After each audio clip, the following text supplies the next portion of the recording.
Hi, everybody. I'm Hayley Mitchell Haugen. I'm the editor of Sheila-Na-Gig Online and Sheila-Na-Gig Editions. Tonight, we're here celebrating Dick Westheimer and his chapbook, A Sword in Both Hands. We're going to have a great reading from Dick tonight, and he's followed by a number of open mic readers from our spring 2023 Sheila-Na-Gig Online volume. So welcome, everybody. I'd like to introduce Dick Westheimer in the company of his wife and writing companion, Debbie. Dick has lived, gardened, and raised 5 children on their plot of land in rural southeast Ohio. He has enjoyed picking bluegrass music with his neighbors, running, walking the trails on his nearby farms.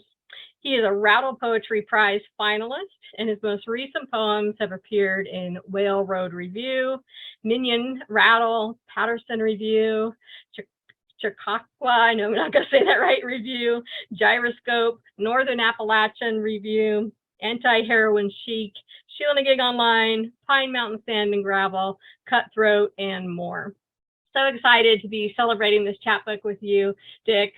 Welcome, and let us know about this wonderful project and take it away. Well, thank you so much. And thank you so much, Hayley, for being such a wonderful partner and getting the book out into the world. And it's great to see some familiar and unfamiliar faces if you see me looking around on the checkerboard here. A couple things I want to share about the chapbook.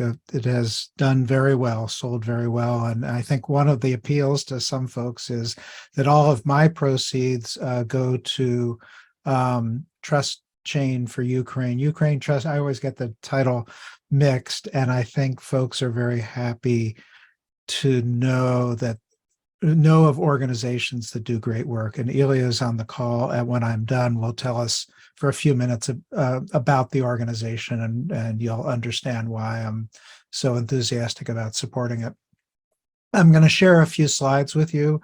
In some respects, the poem was the book was a sort of ekphrastic, me responding not just to news articles, but pictures. And I'm going to share a few of those pictures during the reading.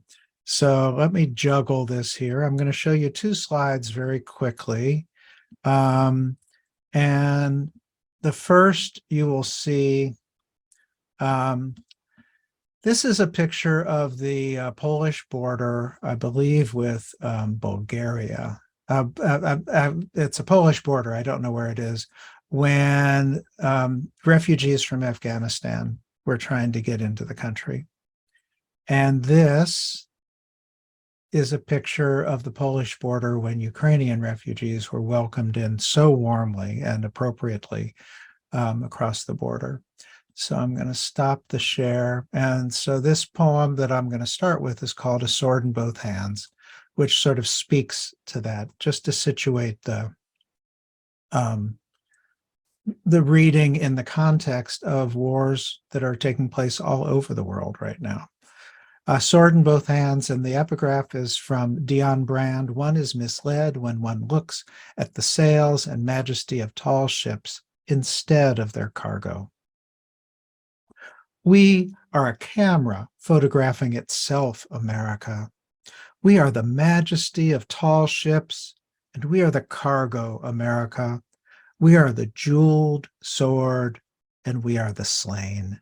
We raise the blade and knight the brave in Ukraine, America.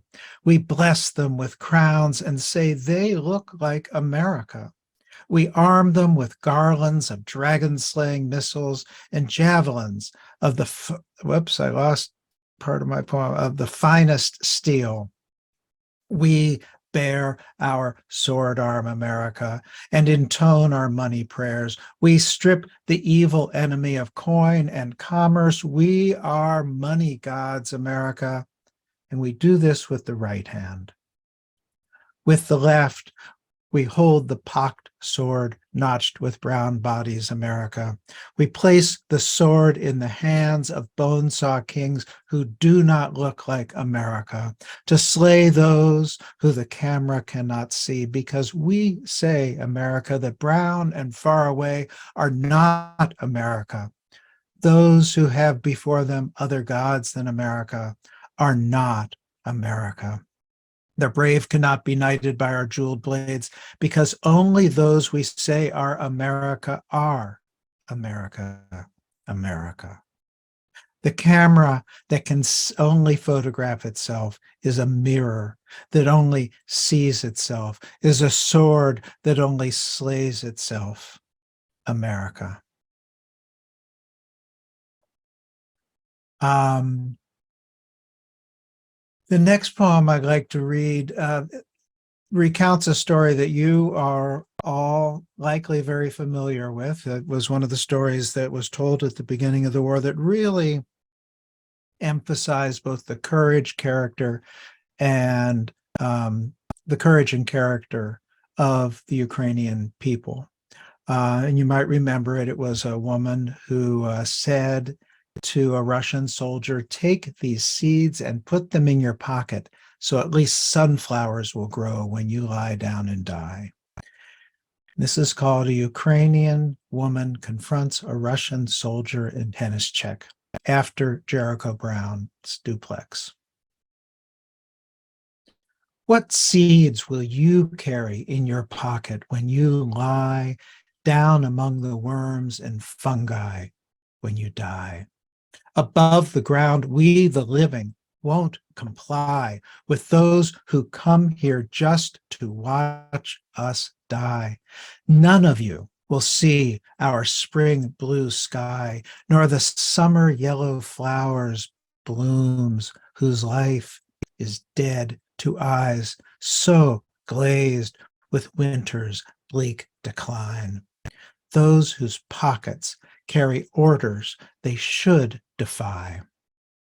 Hold out your hand, accept what I've planted in your mind, heed the part that knows we are of one tribe, the all of all who hunger, love, and cry, who plow the ground for seed, not flesh and flies. What will grow from the breakdown of your life depends on the seeds you carry when that time arrives.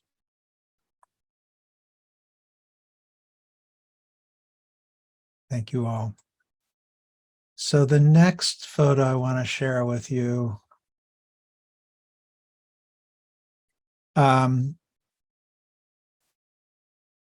over and over we heard of tales of maternity hospitals, schools being bombed, and just wanted to show you what I saw when I wrote this next poem.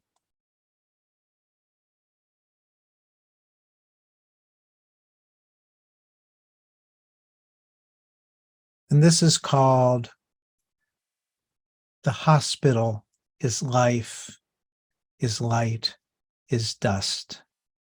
And it has a Russian word bombit, which means bomb. The hospital is life, is light, is dust. If I could eat one Cyrillic scripted word, it would be bombit, which means bomb, from the Greek bombos, a deep and hollow sound, a sound like sulfur tastes, a burning blue fire on the tongue, a sound that crumbles a hospital wall. A woman there births blood and ash. A child not yet born waits for his mother, waits for her labor pains, waits and waits and waits. The hospital is everything. Everything is here, waiting to be seen if only the right light is shined on it. It is swaddling clothes and broken bones. It is blind, and it is the new eyes and ready breasts of a living mother pressed to a dead mother's newborn's lips. All the infant wants is mother's milk and mother's flesh and mother's eyes. All the mother wants is her own baby, not to be dust. All I want is to never have heard this one deep and hollow sound.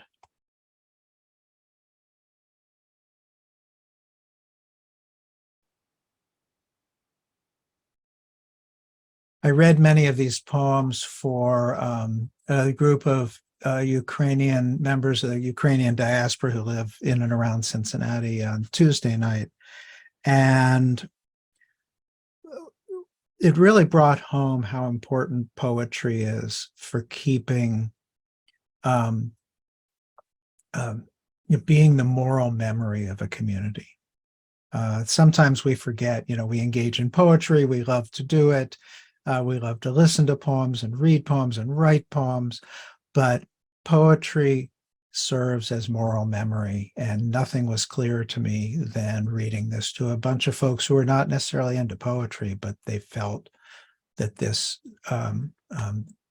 poem, this next poem among them, spoke to them. So again, I'll share a picture.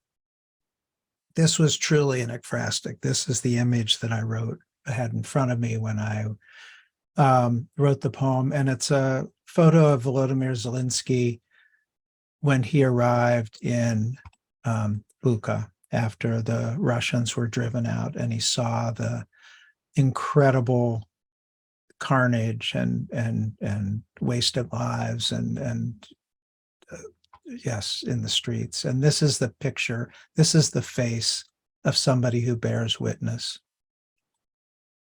This next poem is called Witness, the Warring Lords and the Forever Price. And the epigraph, which I won't read the whole thing, comes from the book of Genesis, and it's from the story of Sodom and Gomorrah. And there's a Hebrew word in it, salah, which will come up. And salah is a word that appears in the Bible, and it sort of actually doesn't have a full meaning, but it means to pause or to wait. Witness the warring lords and the forever price. In the beginning, it was Lot and his daughters, his unnamed wife, and those damnable angels. Sodom, Gomorrah, Bucha, Irpine, all the same. Slaughter, panic, outrage, shame. This is the stuff of endless lists, the kind and number of disjointed bones, the chromatone of burning flesh, the breadth and width of skin as measured in pain, kids skinned, knees not kissed, scabs unpicked, toys crushed, the unnamed babies who will never go to war, the named ones who will. I ripped that page from my embattled Bible. Overhead, a lone goose sounds like two. Call and response, so alone. I look back to the remains of the terrible book. There, the limitless victims and the nameless wife who I will call Salah. Her life as witness as she considers her immolate sisters, the lone goose, the good, the vagrant, the lascivious and chaste. Her gaze stays fixed on the crime, forever tied to the chasmed sky.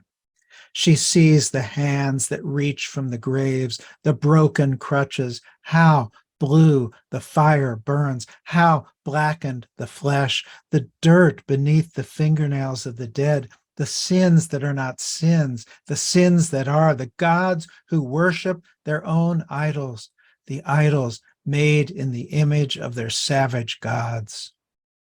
Only Salah looks back. She knows the price. She chooses to be a pillar of salt.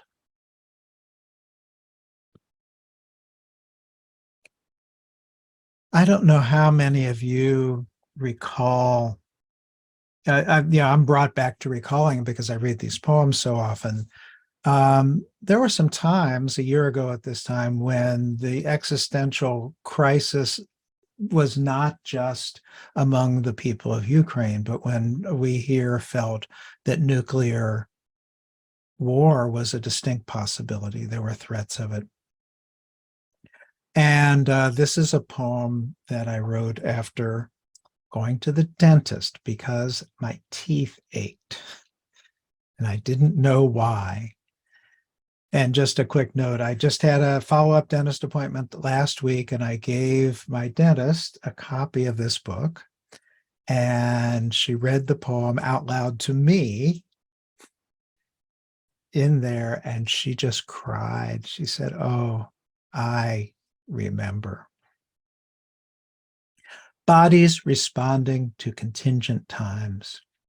My jaw still aches. It's a victim of war.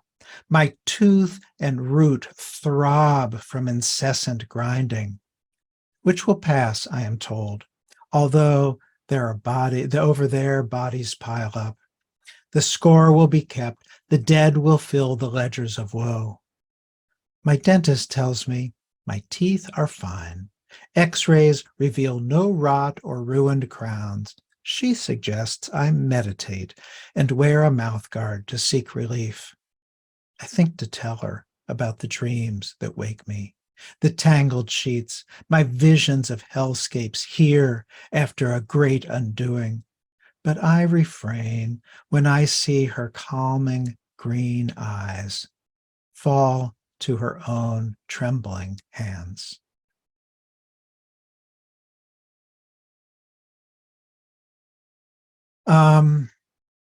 At this reading I did Tuesday, one of the women who was on the stage with me is a Ukrainian woman, immigrant from Odessa. And that's all I knew about her. She's a professor at University of Cincinnati. She's a friend of a friend. I sent her the book. She liked it, and I love the way she reads. And so I invited her to read a poem on stage, and she got to choose it. And she chose this poem. And again, when she explained why she chose it, I'll do it at the end, but it spoke to her. To the person wondering why we are called wanderers. An apartment building in Odessa, a missile attack, a woman survives. Let's call her Hanel. You'll note that she looks a lot like me. Let's pretend she packs her few bags in a cart and sets off, carried by an ever-refreshed stream of refugees from pogrom and blight, famine and war, and joins the old ones, unwinding their lives, back to Vilnius this time, or Cologne, or Krakow, where she opens a little shop, sells pins and needles to folks like you who say she is a good Jew, can be trusted, but not with the kids, right? Never with your kids, because you'd heard the rumors of the blooding, and though such tales could not be true about Hanel, you can never tell. And when the mob comes and proclaims that it had been proved that it was the Jews who brought the latest plague, you pick up a torch too, are among the first to kindle the flame, which Hanel barely escapes, with her baby on her back, a sack of pins and needles, her silver Shabbat candlesticks, and her great-great-grandmother's mezuzah.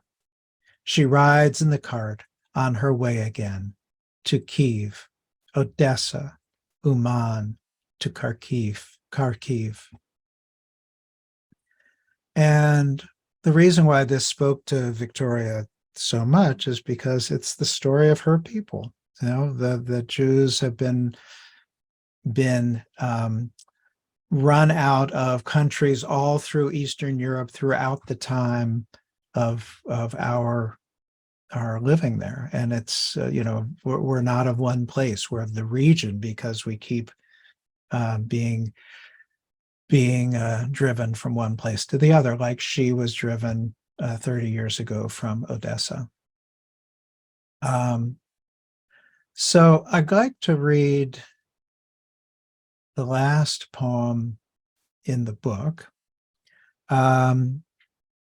which is called A Guzzle for the Trees. And there are a number of reasons why it's the last poem, not the least of which is it's the last one I wrote, but it also ends on a major chord.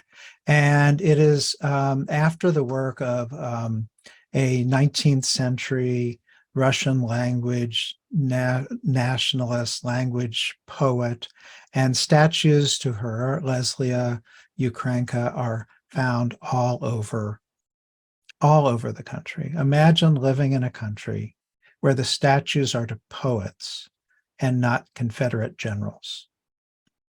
That is the country which is at war, which is fighting off the Russians right now. And this is after a play that she wrote called The Forest Song.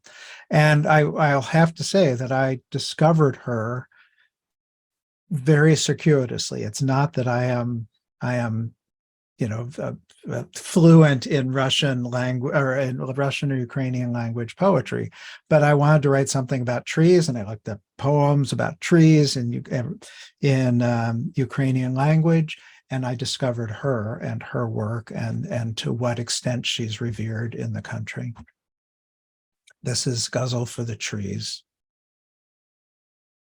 And the epigraph comes from a line from her Forest Song, which is a poetry play. In the forest, nothing is ever mute. The great oaks of Ukraine will soon wear their autumn brown leaves. From Kharkiv to Odessa, there will be whispering among the trees. The birches will be naked soon, their branches scissors cut against the sky, as they were before the war, when nothing had yet undone the trees. Near Lviv, the pines confer about what they've heard from the front. Underground, their roots are the speaking tongues of trees. Before the days of the Cossacks who swept in from the steppes, before Ukrainian was spoken, the ancient Meiksum oak was king of the trees. It casts its shadow on the 1,000 battles that raged at its feet, limbs stretched skyward away from the blood and bodies that fed the trees. In the east, the enemy flees, leaves tortured corpses, hunger, disease. The oak shudders in the sullen air that's clung to the trees. Is this what it's like before the smash of the atom, before the flash and mushroom clouding that shatters the trunks of trees? Or is this a hint of peace when the babusias emerge from their cellars to embrace their warrior kin who left before summer sprung green in the trees? The slight sounds of winter, the shh of fallen snow on the beaches, the rustle of the remaining leaves, sleet ticking on what's clung to the trees. I've no more poems about this war. Its tattered flags and buried bones, its grief. Now, again, is time for the forest song to be sung to the trees.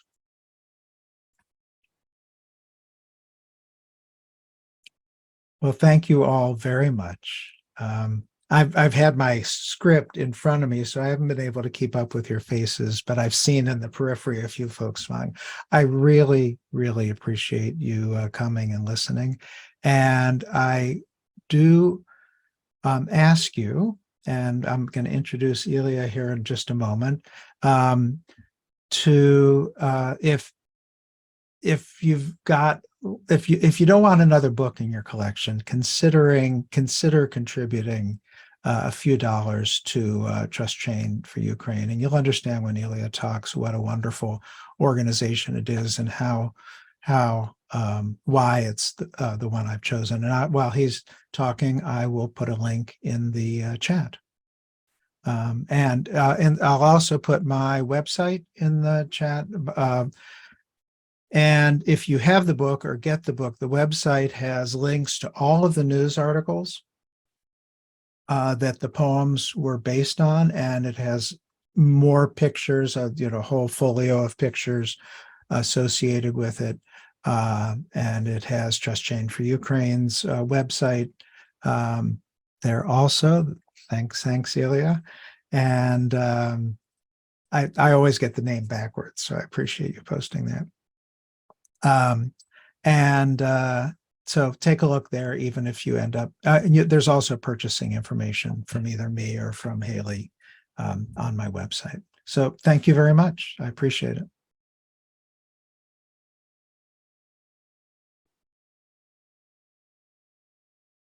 And there we go. Hi, thank you so much for having me on, and thank you for that introduction and for your incredible poetry. I have to apologize if I go a little bit off plan things. The poetry was just really moving and it hit like very close to heart. So my name is Elya Knizhnik. I currently live in Philadelphia, but I was born in Kiev, Ukraine, and my family has lived in Ukraine for over 200 years. At the beginning of the full-scale invasion, it's difficult to describe the pain and trauma that everyone that I know felt. As my family Jewish, we grew up with the stories of World War II and the idea of the same places being bombed, and our friends and some family are still there. It's just incredible. Very early on in the war, connected with a group of friends who connected with more friends, we started sending money to people that we know, to volunteers, connected with volunteer teams and nonprofits in Ukraine. This grew very quickly when we saw that we could help real people. In a few days, there were a dozen, then there were more, then there were hundreds. Within 2 weeks from the start of the full-scale invasion, we had 6 teams on the ground and hundreds of volunteers. They were feeding thousands and evacuating hundreds of people per day, and we filed for 501c3 nonprofit. In the last year, it's now over here, it's now 14 months, since the beginning of the war, we have evacuated 50,529 people from war zones in Ukraine.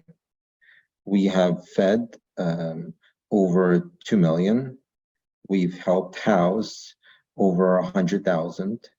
We've rebuilt about 600 homes, 7 schools, multiple hospitals. We've provided about 600 generators, and we do all of this as a completely new nonprofit that did not exist before the war. We run at 0 overhead. We have 20 teams in Ukraine, all volunteer teams, and all of us in the US are volunteers. We basically run on a small local nonprofit budget, and on the ground we have the scale of the International Red Cross in Ukraine. I can't share everything about the organization in the short time that I have, but I would very much encourage everyone to take a look at our website, especially at our weekly newsletters, and look up Ukraine Trust Chain on every single social media. We're everywhere. And we publish the reports of all the work that we do every single week, unlike most organizations. So you could see who went where, what was delivered, what was procured, who people help, what the projects are. I'll just quickly say that we never planned the exact logistics of this discussion with Dick, and I didn't know what the poems were going to be, but the poems and the slides that he showed hit so close to heart, because that picture of Zelensky, I wasn't looking at Zelensky at the time of that was taken. I was talking to Natasha, and Natasha is a realtor from Kiev, and she has a daughter who just turned 18, and she was driving aid trucks into that same area at that time. They were one of the first groups to reach Bucha, where they met the locals who hadn't seen anyone from Ukraine for months, and they saw the horrors of it firsthand. When that picture with the pregnant woman was talking, we were coordinating with Dina, and she lives in central city of Dnipro, and she was leading evacuations out of Mariupol when the Russians had fully surrounded it. And there's one particular route that they were taking to her shelter. when he talks about the missile hitting Odessa, that was Alyona, who was there on site at that large building, delivering aid to those people. Every single one of those moments, it's not a news clip to me, it's not an article, it's people that I know that helped real people at that event. It's stories that I could talk about for hours, but people who are much better at this than I wrote our newsletters and reports, and I really would encourage you, even if you don't donate, please take a look at the work. And see if this is something that we're supporting, and please do share it with others. You can contact us on our website. I'll also put my direct contact information in the chat. Thank you so much for having me on. Thank you, Ilya, for being here and sharing your information. Really appreciate you coming, and Dick, for all that you're doing as well. And for those of you who don't know, Dick is donating all of his proceeds from the book to the organization. So that's amazing. And during the month of April, all my Sheila-Na-Gig edition authors get an extra 10% in royalties as well. So if you don't have the book, now's a great time to get it. Okay? Some other news about Dick is the book in a couple of weeks will also be available on as an e-publication on Kindle and Barnes & Noble Nook and all of that. That's a new area that we're venturing into for Sheila-Na-Gig. So we'll see how that goes. Right. All right. And Hayley, I forgot one more thing. I want to give a shout out to my cover artist, who is a resident of Kyiv. And I put a link to her Facebook profile, and just give her some love. Her artwork is amazing. She has persisted and taught people in bomb shelters, and she's done work by candlelight. Of course, if you're an artist, you write or paint by candlelight. So check her out. She's wonderful. Make friends with her. She's a wonderful artist. So thank you. I appreciate the extra time. Thank you, Dick. So we have been enjoying Dick Westheimer's Sword in Both Hands, poems responding to Russia's war on Ukraine. We're going to be switching gears now and heading into our open mic with readers from our spring 2023 Sheila-Na-Gig online volume. And Elya Braden, why don't you open us up and take it away? Thank you, Hayley. I was very excited to be in the spring issue.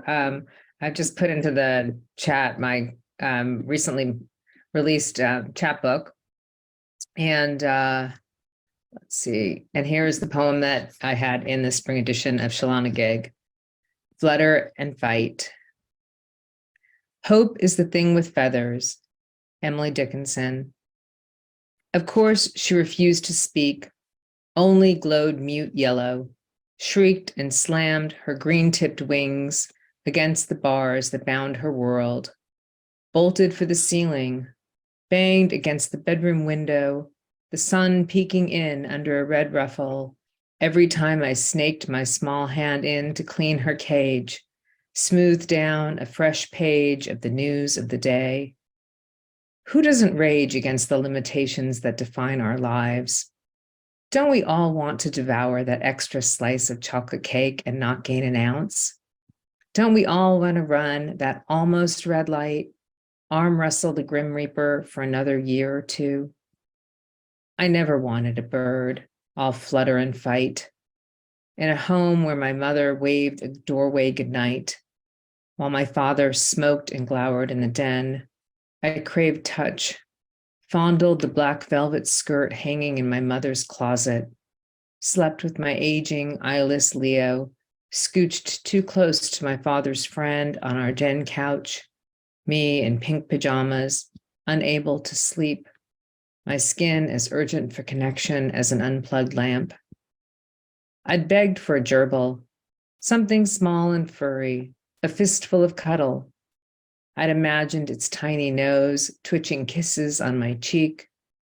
But gerbils were outlaws in California, and so the parakeet, Polly of the stone tongue, Polly dreaming always of sky, Polly who, like me, saw every open door as a welcome mat to freedom. Thank you. And here's my second poem, which was recently published in the Louisville Review. It's called Menopause. These are the words we never say to each other. You are no longer a woman. Hauling our empty rucksacks beneath our lungs, time no longer striding with the tides, only a river of days, unbloodied, uncounted. We stand before the fire. We sleep beneath the ice. This is the journey unforetold on any map, the land of sea dragons and monsters heaving in the great beyond.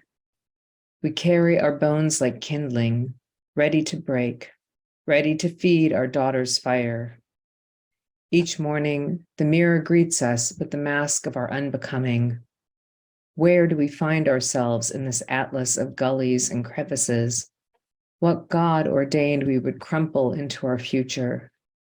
What God gilded our mouths in silence, forbade us from rescuing our sisters with song and shine? The moon no longer guides us through the night. What can we do but pray our own stars into the dark, construct our own constellations? Sarah, 90, laughing, lifting her wilted breast to her greedy miracle.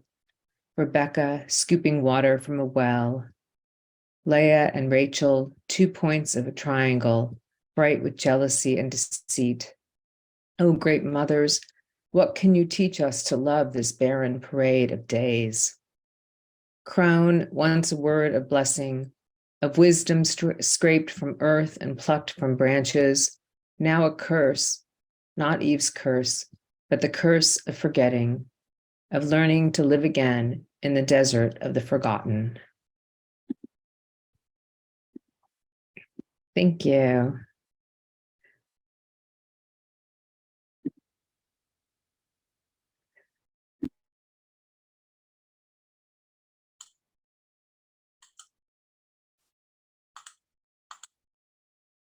Okay, I think we're supposed to just move into the next. Is that right?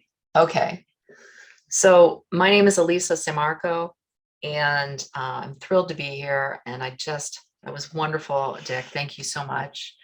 And thank you so much, Elya.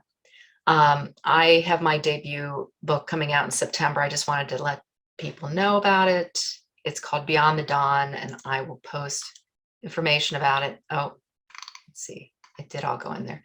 Best way is probably to email me. I put my email on my website. There's a link to my email. So please feel free to contact me if you're interested. It's a nice book, a little bit of a love poems. I'd like to read for you some poems that I've written. One of which, of course, was in Sheila-Na-Gig, this past edition. But I'm going to start with a different poem. I read a lot of poems about relationships, about looking back, about loves lost. This poem is called The Might Have Beens. I still drive by the houses we didn't buy, where we never lived, with black and white checkered linoleum in the basement, boxes filled with toys under the windows next to the walkout sliding glass door.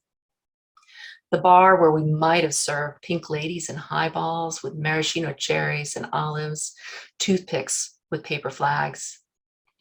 We might have played pool and smoked cigars if smoking was still a thing we could do.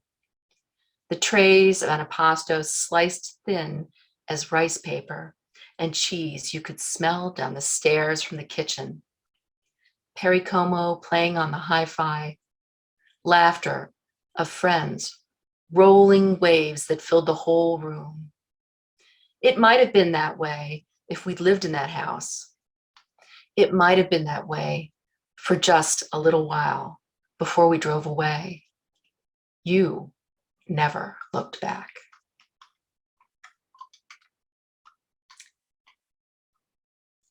So the second poem was published by Sheila-Na-Gig on this past edition, and it's called This is Becoming a Habit.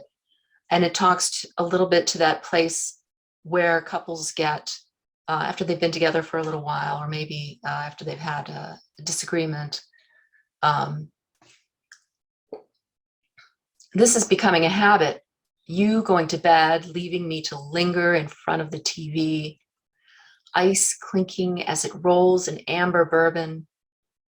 If I dare to get up, if I dare to ask you a question, you answer like seashells in the breeze hung from driftwood I found on the beach.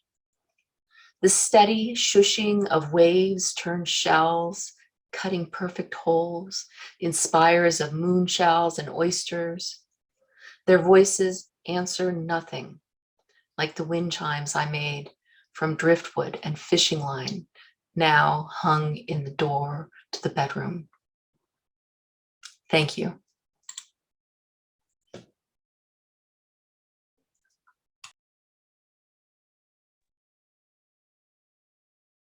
Hi, all. I'm Bonnie Proudfoot, and I am going to post my book website. I've got a book out on Sheila-Na-Gig, I'm happy to say. And I'm going to read 2 poems that were published in the most recent edition. So can you hear me all right, folks? Okay, good.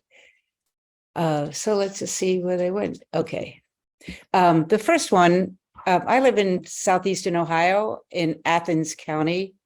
And the first one was written about a logging operation on my road. And it just galled me.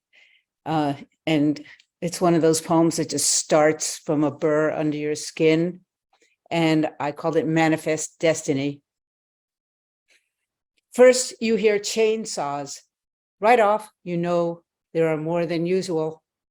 Not just homeowners or a small crew cutting firewood. This begins to sound like a logging operation, and it is. It's close, too. 2 houses down the road. Echo of bulldozer blades slamming into rock, soil piled and sandstone shoved. Bit by bit, the forest floor is scraped for access roads, carted away. You never knew a machine could spin a whole tree while it grinds off bark and branches, or that a person could walk a mile in the opposite direction and still hear the shrill whine in the air. Imagine a wooded valley, then imagine it barren. 1 month, 2 months, freezing rain, snow flying. Then one day, the stake trucks, flatbeds, dozers, and skidders, the blue porta potty, and the poplars, hickories, oaks, maples, but mostly white pines are gone. On the ground, stacked scrap, mud tracks, the creek trying to seep its way through silt in the gully. Stacks of logs are sold, someone's profit is tallied, but for you, it's a racket of loss. How the sounds of traffic hushed on that stretch of road. How red cardinals seemed as they preened on the boughs. You recall the well-used fox trail along the berm, just a muddy, rutted landing with piles of gravel and half-buried tires. You stand there now, scanning torn trunks and stumps. Across the valley, on the hillside, your eyes find one slender pine that missed the call, still alive, still green. That pine is your beating heart, or maybe your hope, as tender and green as it can ever be. Thanks, folks. So I wrote that poem because really this was I thought it was quite an outrage to see this logging operation. The person who did it said that they were going to do something called selective logging, and they just cut everything, which I thought was a little environmental disaster, come home to roost. The next poem is a ghazal, and it was inspired by a line from Robert Creeley. And the line is, "The plan is the body." It's the second poem that was published in Sheila-Na-Gig in spring. It's called "The Body Holds Its Own." There is a way that the body cannot repair itself once undone, taking what's lost or broken, making it less than one. In the matter of blood or bone, the shatter of the body, this place of loss, only holding what is half done. A vase, a house, so full of the stillness of things, cluttered with feathers, dried thistles, milkweed sprays like strands unspun. This palace of peculiar balance, not insubstantial, not transmuted, found in the body, held in the body, a vessel, renewal unbegun. So for now, as Creeley says, the plan is the body, and I'm in with some skepticism about what will be and the lure of the long run, and memories, if we can call them that, of what might have been. But isn't that always how it is? The could have been meets the short run. The present is gone before it couldn't have possibly become. What do we have to connect us then? The kiss that was the most fun, a line of music recalled, the way a body moved with itself, with another, though now, would any song do? What if it's not in the plan, the one this body holds? You kissed me. It lasted a long time, but not long enough. Use your teeth. Leave a mark. Let this body hold on to what it's done.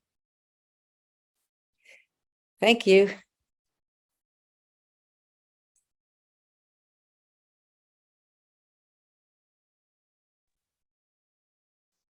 Hi, my name is Travis Stevens. I'm reading from Los Angeles.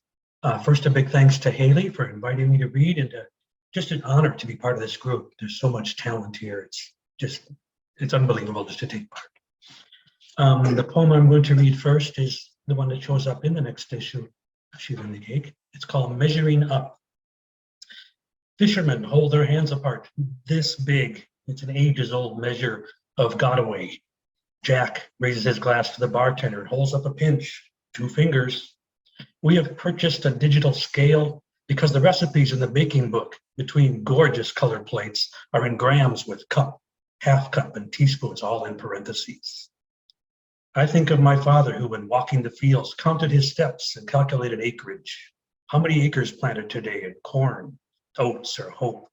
We were paid by the hundredweight of milk. How much is that? It's about 1/10 of a cow or a supermodel, size small. One year I wrestled in the 62-pound weight class and came in 3rd. I wonder if Billy Shakes, writing his sonnets, counted syllables on his fingers. Did Dante raise his eyes from manuscript to Boehm white buildings and blue sky and think, another circle done, not bad. Perhaps one more canto today. In my work, most of it is figured in tons. Gravel on a barge, bunker C, tons per inch immersion. A crane's safe working load. Kilowatts and bollard pull are the tools of this trade, like a carpenter's tape always on a hip. Get a bigger hammer, get a bigger tugboat. My grandfather in his 80s liked to walk the woods and eyeball the trees. Slim ironwood, sweet maple, oak. Tap them with a walking stick and announce the board feet expected. They didn't seem to mind. Horsepower in his day was 4-footed. Once I brought him a bottle of amber Belgian beer, and we opened it where Grandma couldn't see us. He drank and nodded before handing it back. Funny sized bottle, he said. From overseas, I said, and read 455 milliliters. Let's call it a pound. Good enough, he answered. 1 for the goose and 1 for the gander. We drank with the slow pace of the thirsty, 1 foot in front of the other, estimating the distance from the grave to today. Thank you so much. Yeah, as you can tell, I work in the trades. I'm one of those guys, you know. It's funny, I work in the trades and I never expect a single one of my coworkers to even look at my stuff. Just don't expect it. Anyway, the next one is birds have showed up in a couple of the poems tonight. And I guess as poets, we're drawn to birds. And this is one of those I call Feathers and Fuss. Imagine feathers on my head, on my neck, across my back, downy cheeked my beaky nose. Imagine the way I'd have to fold my wings to even get into the car. Hurry with that swishing tail before that door closed. Imagine all the shampoos, conditioners, and all the elaborate brushes I'd have to buy. Maybe I would fly, except that means refusing ice cream, beer, and solid bones for the reach of LeBron. I would trade my car for a headwind, get aloft and lock my talons with my love, tumble in a pinwheel embrace. Or I would fly like a shadow, pounce on some landlocked bit of meat. Without teeth, I'd have to forsake corn and salad just to choke it down. Maybe I'd wash it down, my head tipped to heaven. Maybe I'd sing. Thank you so much.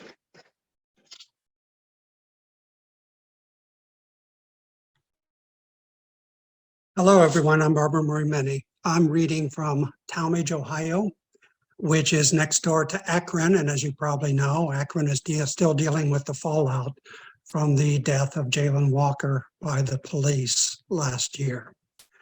I'm the author of If There's No Heaven, which was the winner of the 2020 Poetry is Life Book Award. And you can check me out and my books and my blog at my website, which I have posted in the chat. I'm very proud to finally have a poem published by Sheila-Na-Gig. That has been a goal of mine for quite a while. And this poem was written in response to a question that my counselor asked me: what would my younger self tell me now? And the poem is called Noir. Turning years like pages of a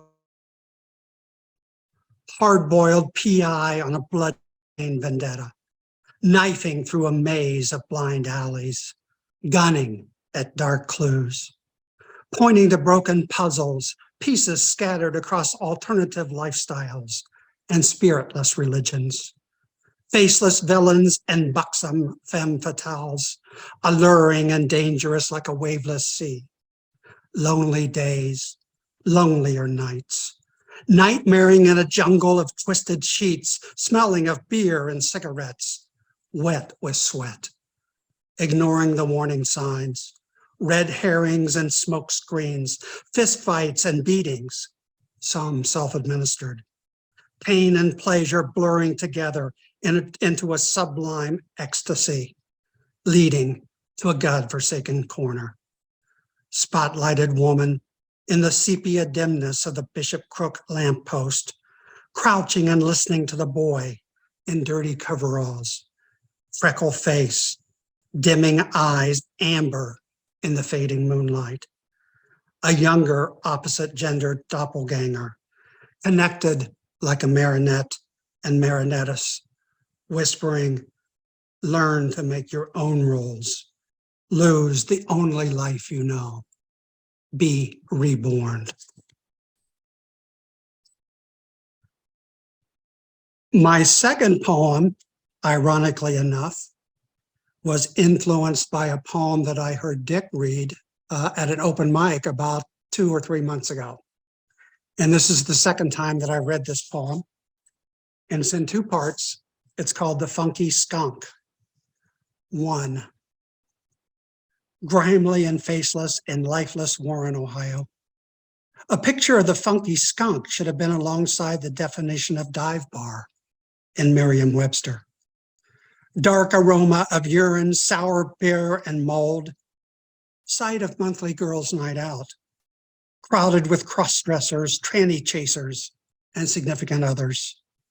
Pool tables, drag shows, cheap club soda. Probably cheap beer too, but I wouldn't know about that. Vivacious bartender and bleached wife beater.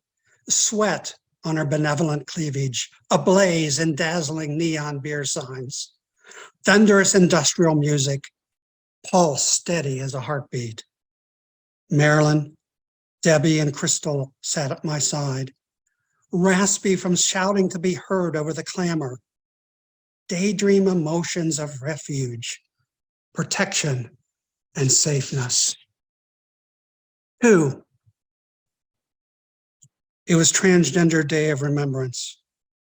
I was reading a poem in church when news came from across the country, an attack on another sanctuary, Club Q in Colorado Springs. Dancing and celebrating, pleasure and gaiety, enjoyment and excitement. Gunfire mistaken for notes of music, muzzle flashes like firecrackers in the murkiness. Hidden behind the bar in dressing rooms, or despairingly grasping the ground and each other. Deeply thumping heart of the community ripped out and tossed away. 5 brothers and sisters killed. Derek Rump, Daniel Aston, Kelly Loving, Ashley Paul, Raymond Green Vance can never be forsaken. Evil can be overcome with faith. Fear can be the beginning of wisdom. There is power in love. Freedom can never be shot away. Thank you.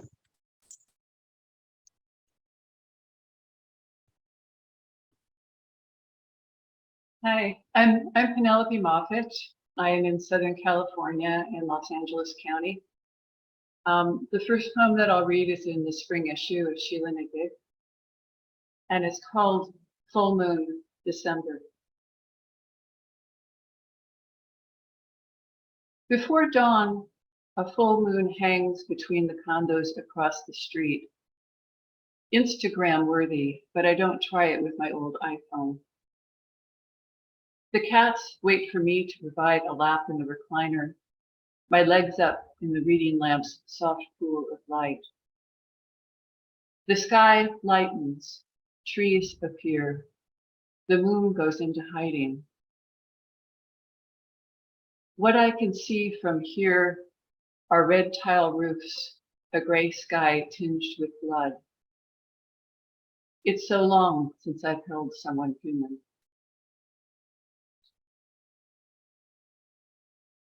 Very much a poem of the pandemic. That was December 2021. And this is also a poem of the pandemic. Sort of the only way I'm able to see people these days is if they like to go for walks. So this poem is actually sort of a mixture of a couple of friends. It was published in Sheila-Na-Gig last summer under a different title, and now it's called Ripples. The tree lights up the yard, radiant with fruit. I can't think what they are, cry, tiny oranges? My friend replies, kumquat. 1,000 suns on branches, some fallen on the ground. Windfall, I say, although the air is still. Black wings flap. Crowfall, my friend says, or branches shedding what won't stay. Exhausted by the fight to pay her bills, her constant pain, she says she'll find her dog another home, then walk into the desert. She thinks she's just one ripple, quickly replaced by other ripples, and she isn't wrong. I too am just a wrinkle on the river's back. Meanwhile, there are reasons to be here, friends to walk with, wind in trees, the bright taste of kumquat on the tongue. Don't go, I say, hold on. Thank you.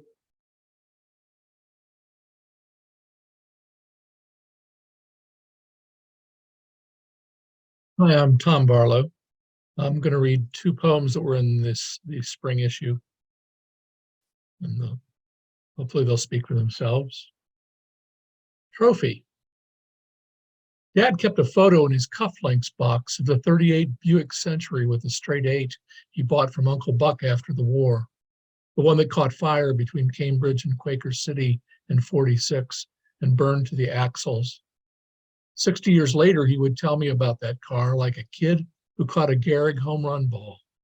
He'd go on about how the tires blew at least once a month and snow packed in the wheel wells, but the sharp paint job, the chrome, and the leather made him feel like a Vanderbilt as he cruised past the glassworks at shift change, when the men headed home would look up from their lunch boxes and Lucky Strikes to witness their reflection in the polish. As a child, I could never hold such shine for him, not like the Ward's silicone glaze he so lovingly applied, this in a mining town where he had to delicately brush away the coal dust every morning, lest it scratch the finish. To this day, I wonder if his hands ever touched my mother that way. The other poem is called Obligation. Did Isaac's legs burn under the weight of that kindling as he climbed Moriah, the mountain hard as his father and his father's father, just to build a fire? While my old man ordered me to hand him a box end wrench and strike a match for his cigarette, his hands still slick with brake fluid, kneeling in the wheel well of the '58 Chevy that he cursed for its treason. But he never blasphemed for fear some god might one day demand he pay for such crimes.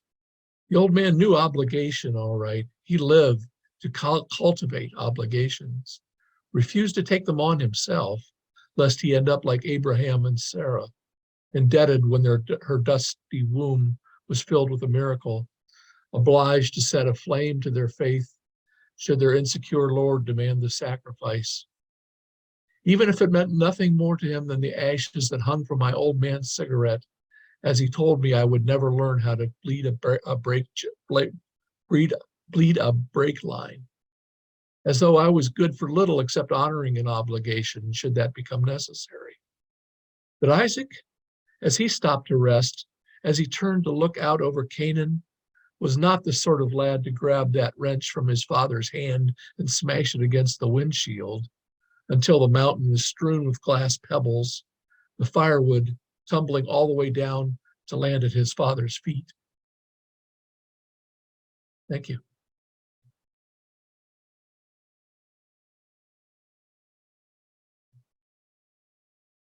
Hello, everybody. My name is Matt Cariello. I am coming to you from Columbus, Ohio this evening. I've always considered myself a temporary resident of Ohio, but I've been here 30 years, so, who knows at this point. I put some of my books in the chat here. I did not put my website because it is an absolute mess. Every time I go in there to try to do something, I wind up breaking it. So I'm just going to hand it over to my daughter. I'm going to read one poem from the current issue of Sheila-Na-Gig. It's called Pinking. Because there are more ways to shuffle a deck of cards than there are stars in the universe, my mother leaned over the wooden table with her black-handled pinking shears and traced the outline of a Vogue pattern she'd pinned to the fabric. Why the zigzag, I asked, listening to the meticulous movement of the scissors, the thrum of the cut through the wood of the table, each stroke separating what was from what is. So the fabric doesn't fray, she said.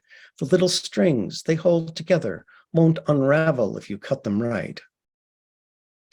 I didn't yet know what I didn't know, the way everything has sprung with a seam on the verge of slipping, how we're bound invisibly to chance and accident.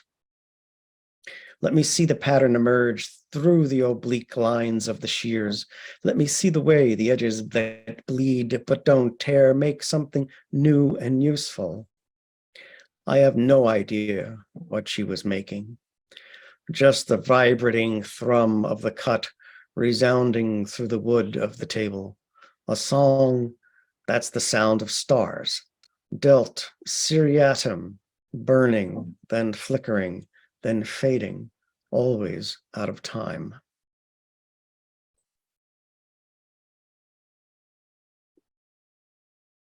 Thank you. The next poem is a new poem. It's called The Mouth of the Sea. Alone in a borrowed boat, my mother, father, and I, we skimmed past parched fields ripe with cicada, caught the current slowly, saw dragonflies dip and land again, always wavering, never stopping, never going. The grass on the riverbank spoke silence, and nothing happened in the shape of the current that mattered more than the touch of the oars, those small pools and ripples, the dimpling river carrying us away. We shared the hollow silence of her absence. There was nothing else to do. We had to go on living a life of loss and sorrow, and the boat and paddles were useless for this journey. We thought the fields and woods slipped by, but they didn't. It was just us riding the torrent that drives the stream, that pushes the spinning, circling planet until at last we reach the mouth of the sea. Thank you. Thank you for having me here.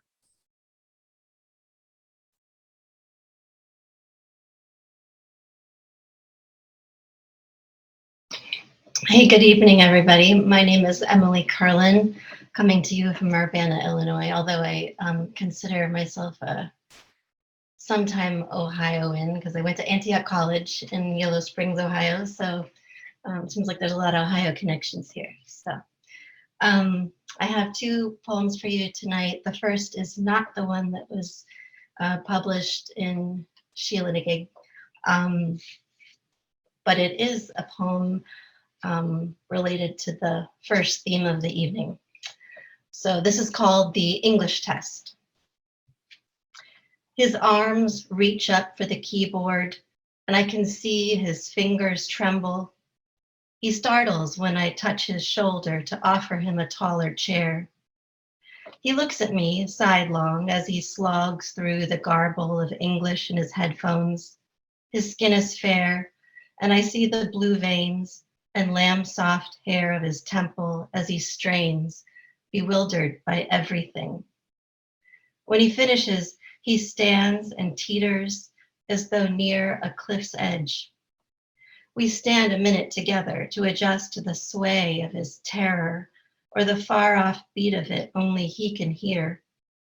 We take a breath together and walk to the lobby where his parents rush to him, beaming, and tuck him tightly between their hips and arms.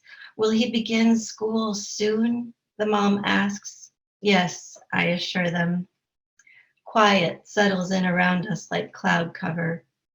His mom wipes the tears spilling down his dad's cheeks.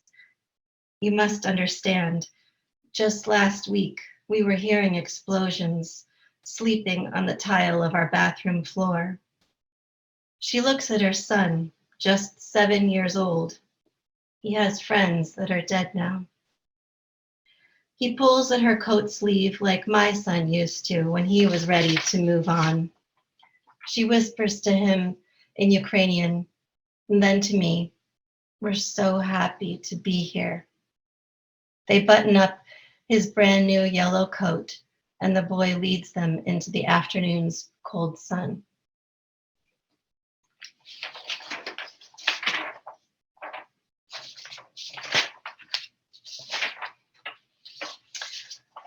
And the next poem is called Your First Apartment.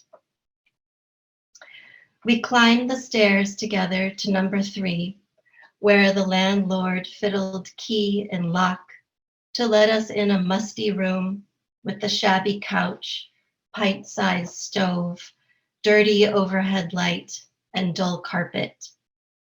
And though my house is less than a mile away, and though your room there is free, just like the food is free, and the parking, and the Wi-Fi, and the heating, and the laundry, all free, you look around this tiny place, and you know what you want, which is to live on your own, here in this room over the cafe with the dawn-facing window where paint chips fall in the dusty sill and clinks of spoons and coffee cups trail up the vents instead of heat. You know now, as well as you knew that day in the hospital 20 years ago, that it was time to take your leave of me. And with the same sudden flexing of your gentle, sturdy will, you show me how you will find your own way. And carefully, without stumbling down these stairs, this is how I let you. Thank you.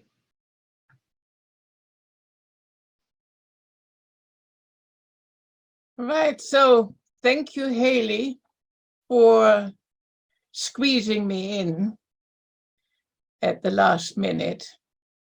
And I start reading a poem that was published in the spring edition of Sheila-Na-Gig, and I was very proud of my first poem in that fantastic publication. It's called Question, and it's an homage to Rainer Maria Rilke. Oh, by the way, I'm calling you from Peru. Question, dear God, it was a biggish year, and still to come is much we would avoid. The structure once so dear to us is quite in tatters, is unraveling, falling around us with a tiny sigh, like autumn leaves. The ground is harder than at other times. The seeds don't yield, work bears no fruit. It's all your fault, or mine, or theirs, and she is definitely much to blame. We look around us and with pointed fingers find innocent wrongdoers. The hay is in, but it is wet and rotting. The corn sits empty on the stalks. Those who did not build by now may never have a house, and those who did build find it rubble. We don't do well, dear God. Our world is out of sync. Although I never asked before, I do so now. Are you? And have you ever been? And do you care? That's the first one. The second one is the lead poem, the title poem from my latest poetry collection called Saudade. And saudade is a Portuguese word that has a lot of meanings, just none of them is happy. And in that lead poem, I try to explain all the different meanings of saudade. What is saudade? A moment that passed like a paler shade of spring, like the knowledge of an inevitability, the vague promise of repeat, the echo of something that never was, a butterfly wing that may have brushed your cheek, dreaming of indolence, expecting the first rains on dry fields, not quite hearing the last lark before the autumn winds, the first smell of snow, the never-ending final summer dance, softest touch of his hand on yours, the death of an infatuation, your evanescent youth, a strange bliss in your longing, fear of fulfillment, praying for the becalmed sea of inertia, celebration of absence. You carry a sharp, merciless switchblade made of stainless grief. Thank you. I put the Amazon link to my book Saudade into the chat. Thank you very much.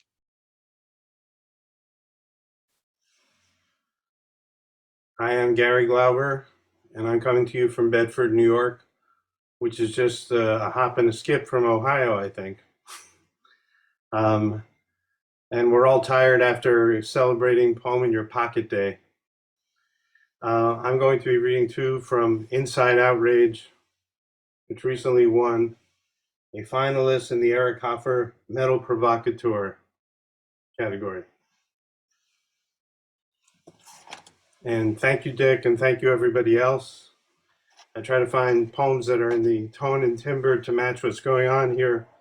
Let's see if I can do that. First one's called Senescence, and it's basically about 9/11.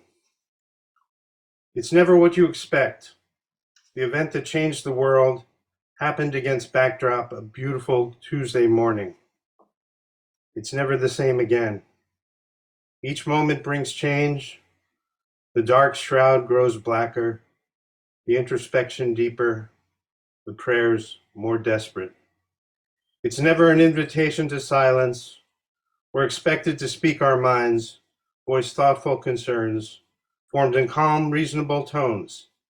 Outside plagues of fearful panic that infect the ubiquitous daily media. It's never going to go as planned.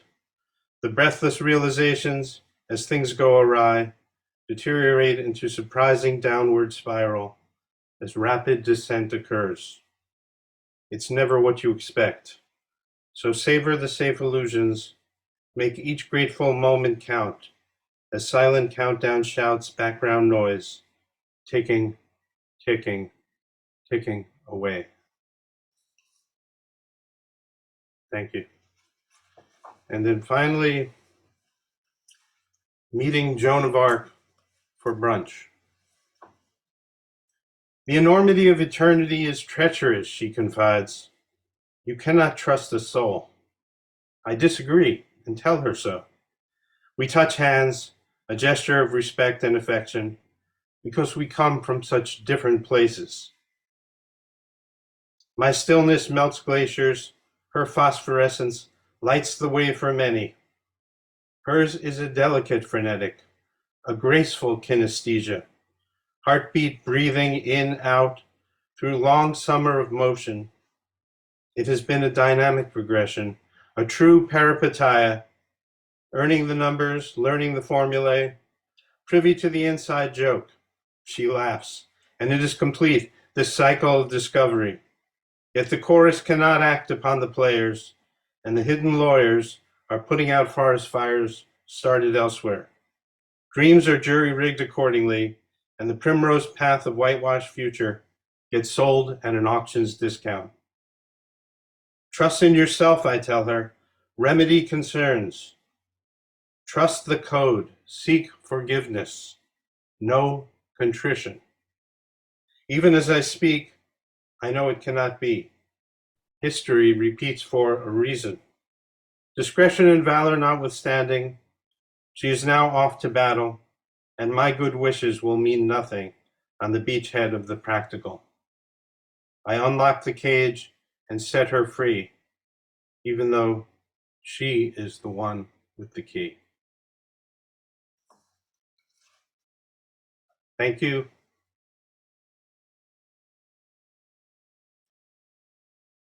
Hi, I'm Frank Modica, and I'm reading from Urbana, Illinois.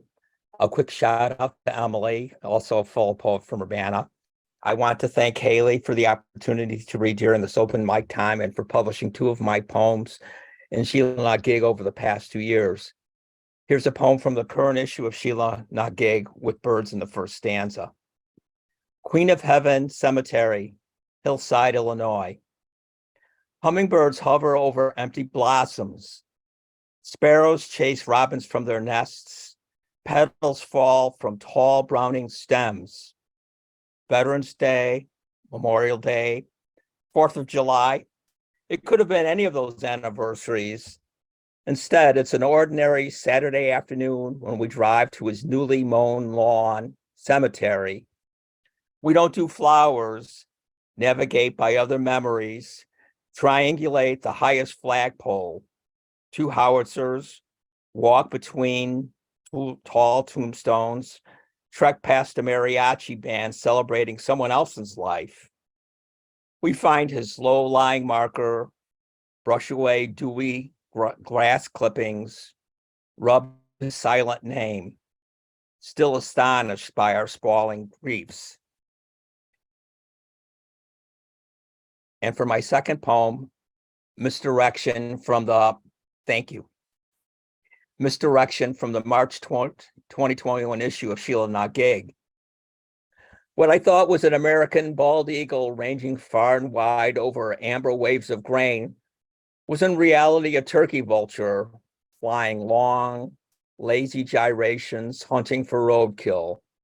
And what I thought was a rattlesnake curled up on the side of the road waiting to ambush me was a windblown jacket wrapped around a yield sign, broken by winds and rain. And when I thought I saw a Harley-Davidson motorcycle parked at the local strip mall, all gleaming chrome, I glimpsed a bicycle spray-painted white, chained to a street light, remembering a dead cyclist.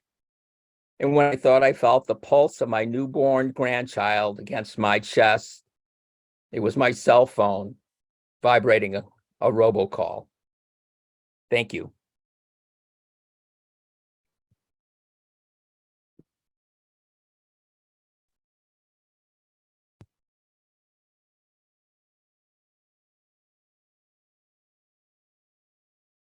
Hi, everyone. I'm Emily Patterson. Can you hear me okay? Okay, thank you. I apologize for being off a video before. I'm just multitasking with my toddler at home tonight. But it's great to be here. I'm calling from Columbus, Ohio. So yes, more Ohio presence. And I'm going to read 3 short poems. The first one was actually recently published in Autumn Sky Poetry Daily, and it is called Turning 30 in Miami. Near Little Havana, we sat under black sky and bougainvillea. It was December, my birthday. It was red wine warm in our palms, a burning in my belly where a baby should be. It was bare feet in the gravel garden, the dog next door who slipped between the slats to sniff our knees. In the morning, in the Everglades, it was wild electric green, roaring rain 4 miles out. It was watching miniature frogs in puddles, counting gashes across an alligator's back, fighting the downpour with arms closed until we didn't, until my hands released like a prayer undone, cool water running over like some kind of untamable hope. Thank you. And then the next 2 are published in the current version, current edition of Sheila-Na-Gig. And the first one is Unharvested, or After Quarantine, We Go Out into Marigold Light. In search of zinnias, faded to pink, the last bouquet of emerald peppers. Summer squash, rotted and frozen, pale skin crusted with ice. You say, let's see what we see, leading me on thin paths crowded by dried dill, your wonder gracing everything, especially the pumpkins that will never grow, green as summer, palm-sized and already dying. Your cough is muffled by the open world. I can smell the air again. I try to exhale the fears that have flourished alongside you since before you touched the earth. I say it like a prayer that won't sink in, like frost on the surface of things. One breath, another. These fruits don't need to be harvested. And the last one. To my daughter in the living room, dancing. I've never been good at it, the dancing or the surrender, but you are insistent. Curls stretch to wild waves that stream behind your blur of a body, shrieks clear as the cold rain making rivers on the window, where surely the neighbors spot me swaying, grinning at you below the pain. We dance anyway, hands joined to twirl with reckless delight, and I think of how my mother once said that joy is more powerful than sorrow, how I didn't believe her, and yet. Thanks so much for having me. Thank you, Emily, and thank you to all our open mic readers tonight who helped make Sheila-Na-Gig Online an amazing community, just getting bigger and bigger each year. I love you all, and thank you so much to Dick Westheimer. There you are. I lost you in the boxes there, for sharing his work from A Sword in Both Hands. You can find us at www.sheila-na-gig.blog.com. Thank you so much.